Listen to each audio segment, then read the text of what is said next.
Hello and welcome to another episode of the USA Up All Night Companion with Dane Michael. I, of course, am Dane Michael, and today we're talking about 1994's Abducted 2, The Reunion. Why Abducted 2 and not Abducted first? Well, I'm just going to come out and say it. I think Abducted 2 is the superior film, and you do not actually have to watch the first one in order to understand and appreciate part 2. This originally first aired on July 29th, 1995 on USA Up All Night. It was preceded by the original film, Abducted, which was several years before. They played it 3 more times over the history of USA Up All Night's run, and notably, the successive 3 viewings, they played part 2 ahead of part 1. And I do think that that was probably an open acknowledgement that part 2 was superior, and also acknowledging that it's just fine to watch these out of order. And that's why I'm doing this episode completely out of order. Now, we have a very special interview with Debbie Rochon, who was one of the stars of this film. And I'm going to play that in a few minutes. But first, I just want to go over a little bit about the plot for this movie. Now, the subtitle, The Reunion, is kind of a double entendre, as our 3 leading ladies, it's established that they reunite every year to go on a girls' weekend trip. And that is apparent to us because of this little bit of dialogue, which is one of my favorite things in these films, films of this nature that we see on USA Up All Night, is when they hit you over the head with exposition and say things that people wouldn't normally say to each other in real life. Check this out. Let's see if we can't wake her up. Kadiva! Smell that pure mountain air, Maria? Yes, it's lovely. Now, can you please wind up the window? Yes. Okay. Why couldn't we have gone someplace civilized, like Geneva? We did Geneva last year. This year was my choice, and I chose the great outdoors. Okay, that was great. But also, back to my original statement, double entendre. The reunion also has to do with the reunion of a father and son in this film, which I don't necessarily want to say anything further about because I'm going to say it. Spoilers, spoilers. I actually do want you to watch this movie. There's going to be some films in this that we tackle that I'm going to say just save yourself the trouble. Unless you're a USA Up All Night completionist and have to watch everything. This one I really do want you to watch, and I hope that you will seek it out. Now, it is available on DVD, but I have not found it streaming anywhere. So the DVD you can get for like 15 or 20 bucks. But as Debbie will tell you in her interview clip, it's just a very difficult movie to find, and it needs more love. And now I'm just going to show you that clip of Debbie Rochon. She played one of the 3 main ladies in this film. They were played by Raquel, Bianca, Debbie, and Donna Jason. So Debbie played Sharon Baker. So anyway, Abducted 2 on USA Up All Night. Yes, USA Up All Night I was on once, but not in person when they were doing the, I think it was a B- awards or something like that. I was on doing a skit with Troma. I think it was like 92 or 3. So we did it at Troma via satellite back in the day, right? Satellite. And they beamed it into the show. So I was on that night, and that was a lot of fun. But they were shooting in LA, and we were in New York. So that was hilarious, though. Got to be like in a nurse's hat and a bra and a skirt. 92. Anyway, going on to 94, Abducted 2 with Raquel Bianca, a very dear friend. Oh my God, I love Raquel. She is so awesome and was great in the movie. And if you ever get a chance, see Huevos de Oro, which is a movie she did with the then unknown Benicio del Toro. Yes. Biggest Luna director. Check that out. Probably near impossible to find, but amazing. Anyway, Abducted 2. Yeah, I think it's underrated. I think it's got a lot of humor, unintentional, intentional, who knows?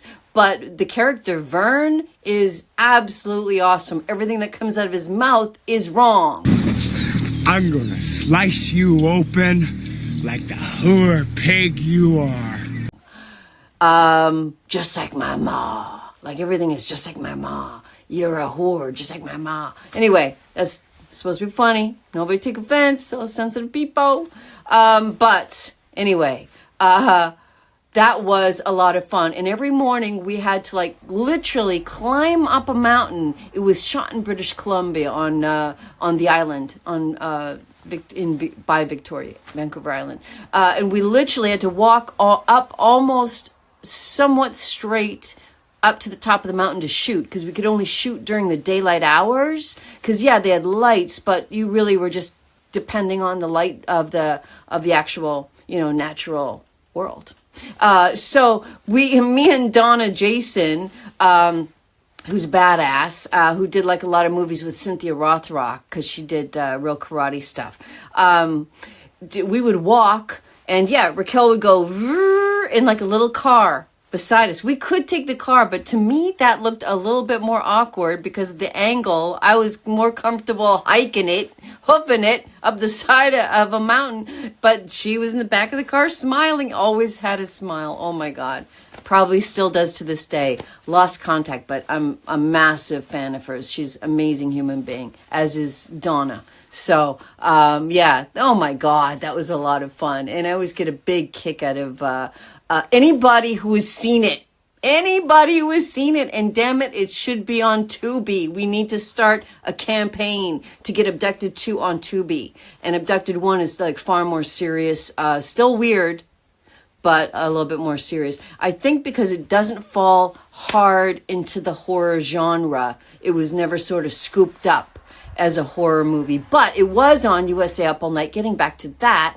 And both Rhonda Shear and Gilbert Gottfried both had it on their shows, because as you remember, one was Friday, one was Saturday night, and Gilbert's was hilarious. I mean, he bags on the movie as he does with all of them, which is funny, but he was abducted in the back of a car in Manhattan, and I'm sure you already know this, but that was really funny. I think they did a great tribute, and I think Rhonda Shear it was a little bit more fun in her boudoir, her set that was like a bedroom. But yeah, that was awesome. And it was awesome that they played it. And that channel USA that used to exist played Abducted 2, not just on their show, but all the time. So it was really cool. So that's pretty much the only way it got out there. Went on to DVD, probably as you know again. But yeah, needs more love. I agree. And thank you for being an Abducted 2 viewer. You, me, and maybe a couple other people, and I hope many more soon. May it have a future in cult.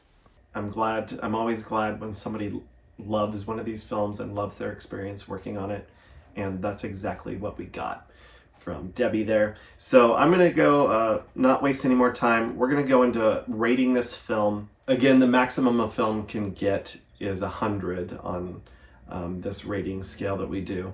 However, I do rate 4 different categories of 20 points each, so I can get 80 out of those. And then we go to our infamous Trope Tracker to see if I can pick up to 20 more additional points from employing some of my favorite tropes in these films. Now, the 4 categories, I'm going to start with production value. I'm going to give this a 13 out of 20 on production value. I really actually am impressed with the opening shots of... we're basically going over a canyon.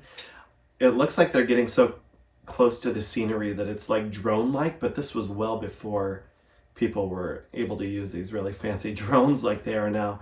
And it doesn't appear to me to be done by helicopter, so I'm not exactly sure how they accomplished it, but it is really cool. Now, as far as like the other production, they did well enough, in my opinion, with the sound. The cinematography was very cool.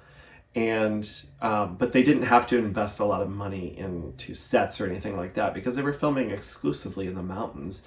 They did have they produced some like cool ram heads. That'll make sense to you if you see the movie. But yeah, a lot of the stuff is very basic, bare bones. So it was a well-made film as far as the nuts and bolts, but it can't pick up a 20-point score because of just how simple and basic everything was. All right, that moves us on to the story and screenplay. I'm going to go one notch above and give it a 14 out of 20 on that one. We've kind of seen this story before with like the backwoods guy, most dangerous game type of thing going on. Couple other players. There's Jean-Michael Vincent is playing this hunter who's obsessed with going up in the mountains and being a dick, basically. But there's not a lot new here. However, they do, when these women are being hunted and some captured, they do actually like manage to interject a few lines of dialogue and unexpected moments that kind of make you laugh. There's a scene where Donna Jason's character Ingrid is essentially doing a striptease in an attempt to, I guess, fool the main antagonist and pull off some sort of daring escape. Now she's like a martial arts expert, we learn from Ingrid. But this scene is actually pretty entertaining because of all of those elements being thrown together, while Debbie Rochon's character just keeps like cheering around like a cheerleader. Let's take a quick look at that. Body don't matter. That's my baby. You can't fool.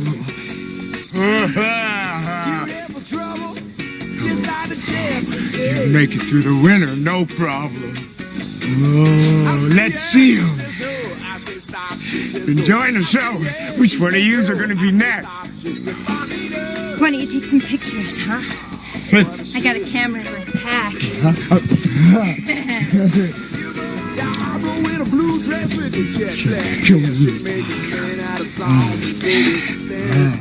Come on, take a picture. It's a real... Let's see him, baby. Take a picture, come on.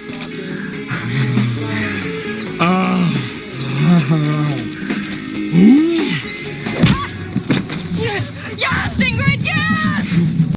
Okay, very cool stuff. And then I did like the ending, how they ended it. So let's go, 14 out of 20 all day. Cast and performances. This is going to be the highest score that I give for out of the categories for this film. I'm going to give it a 17 out of 20. The cast is wonderful. Debbie, of course, this is one of her early large roles, and I think she does great. Raquel Bianca is asked to do a lot of heavy lifting, and I think she does a wonderful job. Donna Jason as Ingrid, playing the badass chick. She is amazing.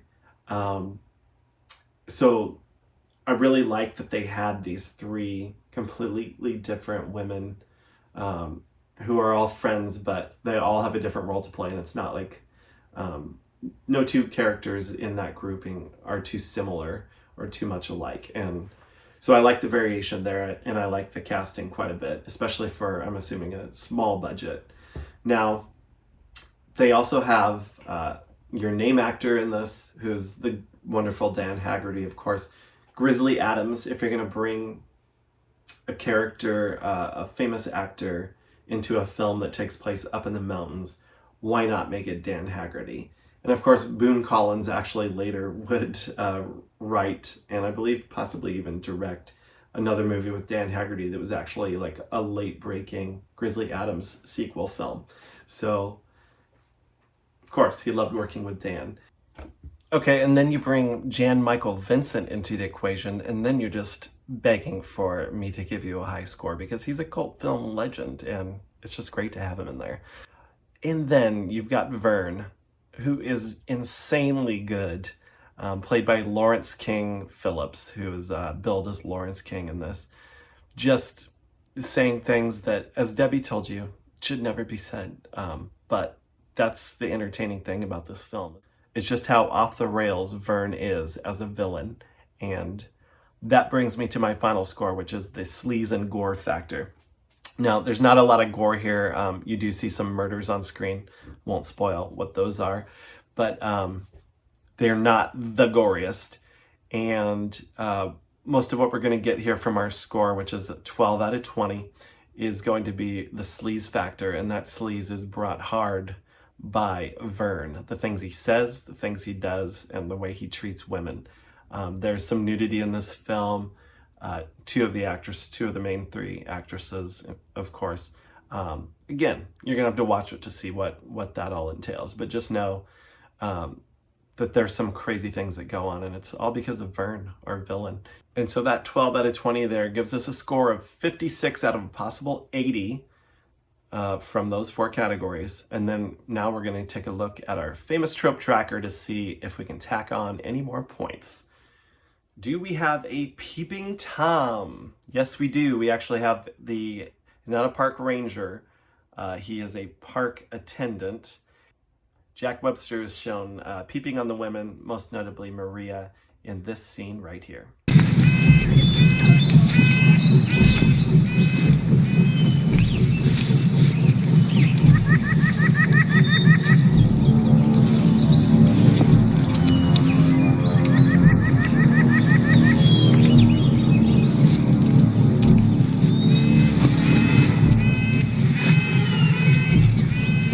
Now, that scene is establishing that the movie wants to kind of throw a curveball and have you believe that Jack is actually the villain in the film. But really, he's our number 2 trope. He is the nerd and the geek of the film.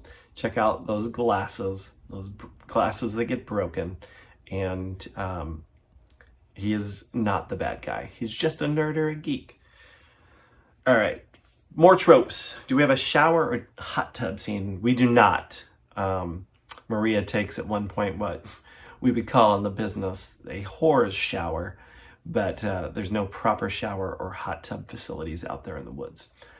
Is there a montage? Actually, there's not. The movie really gets down to brass tacks and doesn't need to fill time. It's a constant barrage of the action once they get out into the woods. Is there a cheesy song? You would think there wouldn't be in a film like this. However, Maria is jogging at one point, listening to some pretty geeky music, and then the striptease that we talked about earlier that Ingrid performs, also some pretty geeky music. According to the credits, all these songs were written by Gabe Lee. So take a look at some of this nerdy music and see if you agree with me. Even if you don't, it's still getting the point.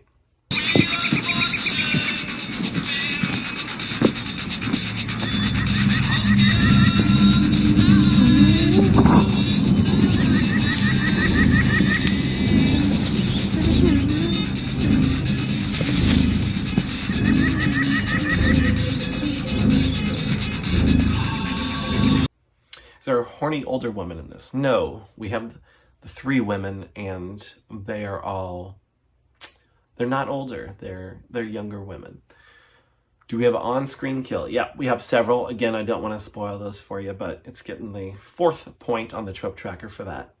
Politician or mobster? No. Nudie mag? No. Mall scene? Nope. We're up in the mountains the whole time. Weed alert? No. Skinny dipping? The opportunity certainly presented itself. Did not occur. Implication that sex equals death? No. There were no punks here, just a feral hillbilly. Simulated farting? Nope, that would be completely out of character in this film. Creature on the loose? You know what, you guys?